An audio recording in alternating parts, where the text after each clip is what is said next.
of enlightened reasoning, the fourth dimensional level, a psychological state of enlightened reasoning.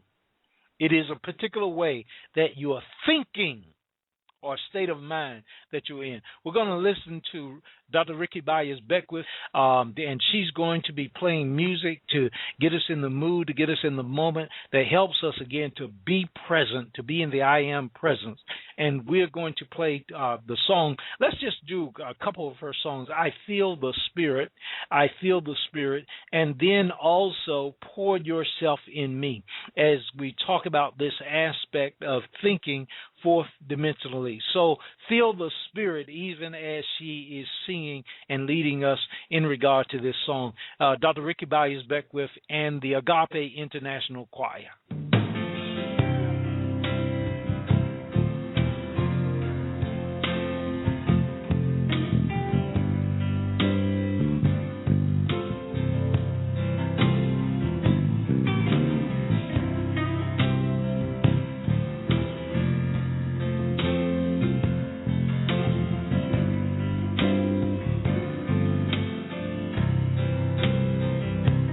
I feel the spirit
Now, we're looking at this aspect of feeling the Spirit, and we're talking about Neville Goddard and his admonition to you, his statement to you, to feel, to step into that place in your imagination, in your consciousness, in which you are present to what you dream about, that you hope for, that you imagine, and in your imagination it is happening now. And you feel the now moment of this in the realm of spirit. And today we're looking at thinking fourth dimensionally, and Neville goes into this particular way of being at a deeper, richer level for us to actually know how to practice. So here we begin with thinking fourth dimensionally. And Neville says there are two actual outlooks on the world possessed by every person. The ancient storytellers were fully conscious of these two outlooks. They called the one the carnal mind and the other the mind of Christ. So we have two outlooks. If you want to do it in today's words, you would say two worldviews. You're talking about this aspect of two ways, two perspectives of looking at the world. One is called the carnal mind, and the other is the mind of Christ. Now, when we say again, because we want to be broad in what we're talking about, because we know that at the center of things, at the center, all things are the same. At the center, they are the same, for there's only one God.